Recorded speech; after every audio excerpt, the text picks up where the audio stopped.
What up? It's Jimmy from odds.com. This is a clip from our big March Madness NCAA tourney South Region breakdown.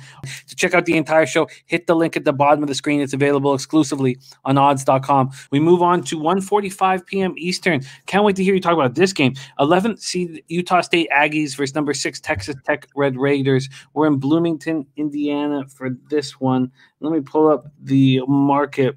We have Texas Tech opening up at -4.5. They're either 4.5 or 5, depending on where you shop. This total opened up at 132. We see 132s, 131.5s, and now 131s on the board. But the main leading indicator books do still have it up at 132.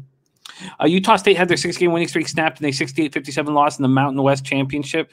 Utah State's dangerous front court, we've talked about it often here on the show, led the way for the Aggies in the loss. 7-foot center Neemias Queta, 18 points, 6 boards, 3 blocked shots. He scored 12 of the Aggies' 24 first-half points. Queta, 4 of 6 from the floor in the first 20 minutes. The rest of the Aggies, just 5 of 18 from the field.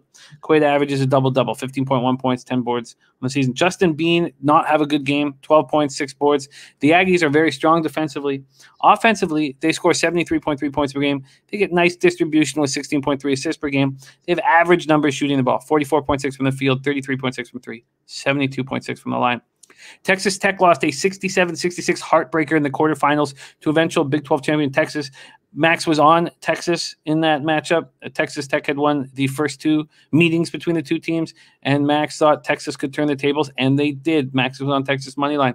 Red Raiders were up 66-61 before allowing the last 6 points of the game. Texas Tech has 4 players averaging double digits, led by Mac McClung, who averages 15.7 on the season. And the question I have for you, Max, is will they have problems with Utah State's size? Texas Tech only has 1 player over 6'7". That's 7'1" Russian Vladislav Golden, who played 10 games and averages 4.7 minutes. So they don't play anybody that's over 6'7". The Red Raiders score 73 points per game, hit 44.3% from the field, 34.6% from 3, and 71.1% from the stripe. And I'm just, will it, if Texas Tech plays small ball, will that hurt Queta and Justin Bean? Very curious to hear how you break this down. Utah State, Texas Tech. Let's go. Yeah, listen, Jim. With Utah State, obviously they are going to run the offense through Queta. His footwork and his ability to pass out of the low block is going to have to get this offense going. But listen, there's just only so much the guy can do on his own. He's not the kind of guy that's going to be able to drop 35 or 40 on you in a tournament game.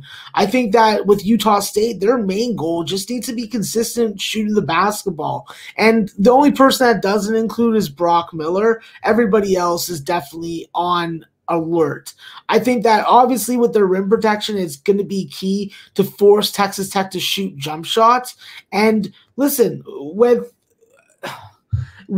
Utah State, they got to be able to defend their man and not need that help defense, not take that other guy out of position, because the way that Texas Tech runs their offense and runs that motion offense is just with a lot of freedom. When Mac McClung isn't on the floor, you see a lot more of it. With McClung on the floor, you definitely see a lot more pick and roll, because obviously McClung's a beast at getting to the line. The guy's made 102 free throws already this year. He's pesky. He's good in the ISO. He can take it both ways. And you know what? He's cold-blooded. He saves those 3-point shots for the second half. So I think that it's definitely going to be hard to take away and get the ball out of McClung's hand in those key situations, but it's going to be on him to make the right decisions. I think that with Utah State, if they want to have any chance in this game, Justin Bean's going to have to bring you more interior scoring, bring you that baseline offense. And listen, with him, he's got to hit his free throws. He's got to hit his free throws. He's an 80% guy. He's scored 46. Scored 110 field goals, so that freaking up and under and that hook shot works good for him. He's got to freaking go under the net. That's his best spot. That's the best spot that you're going to see him get an and one. And I think that with Alfonso Anderson, he's a 3-level scorer. He's not going to stand out to you on a lot of sheets, but if you watch their games, you do see that the defensive intangibles that he brings, the hustle plays, those loose ball rebounds that he tracks down that get counted as team rebounds, usually they're from him. This is a guy that's a great on-ball defender. He's vocal, and when you give him an open space to hit a shot, he's going to hit it. So you need your complementary pieces to come through. You need a good shooting game from this team. You need Raleigh Worcester, you need Marco Anthony, you need Stephen Ashworth. All these guys need to produce in this game. We've seen them do it, but they've done it against the likes of Air Force and San Jose State. That's why a lot of people were very disappointed not to at least see Utah State in a play-in game. I think that with Texas Tech, they are just going to overmatch them, even though they don't have the size down low. I think that, though, the combination of Micah Peavy, a Terrence Shannon, a Marco Santos Silva, they may not have the height, but they have the strength, they have the weight, they have the physicality, and they've been playing against big men in the conference all year long. So with Texas Tech, they're better in the first half. This is where they got to dominate and really inflict their style, pace, and tempo on Utah State. Win the turnover battle. That's an easy way for this team to get out and score points. And listen, attack the paint, attack the paint. Even if you're getting shots blocked by Dorius coming off the bench or Cater or Bean, you still keep on doing it, because eventually in the second half, the refs are going to be forced. Do we call fouls or do we let them play? And I think that in this tournament, in that matchup, they want Chris Beard to go further than they want Utah State to. I think that even if Cater gets 18 to 20 points, I think you can live with that. You just got to really stop all that action in the middle.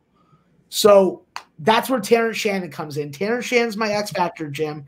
He's physical. He's a low block scorer. He gets to the free throw line. He keeps defensive plays. He doesn't allow teams to extend possessions. You know, he's the kind of guy that's also a heart and soul type guy, and he plays bigger than his frame. If he can minimize some of his mistakes that I've seen in second halves, and he can stay out of foul trouble, you know, this could be the MVP of the game. And I got to look at Texas Tech in this spot. I got to look at them full game. I think that they are sending Utah State quickly back home. And I see this as a wire-to-wire win. You don't want them first half, though? No, I don't. I want to give Texas Tech the benefit of the doubt. Listen, this hasn't been the most stable team as of late, but I think that against this quality of competition, we're going to see the best of Texas Tech. And listen, Jim, do you really want to bet against Chris Beard in the NCAA tournament? I don't. I'm not going to.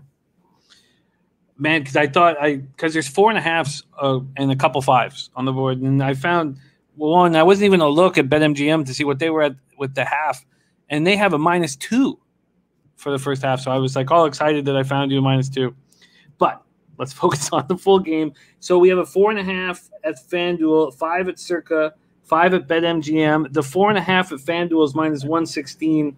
So let me see if I can do better than that. Let's see what Fox Bet is hanging here. Fox Bet -4.5 and -110. There we go. So Fox Bet and sorry, let's move back to full game here. Is Bet365 doing the same as Fox Bet? And no, -115. Okay, the best line we can get you, -4.5, -110, available at Fox Bet.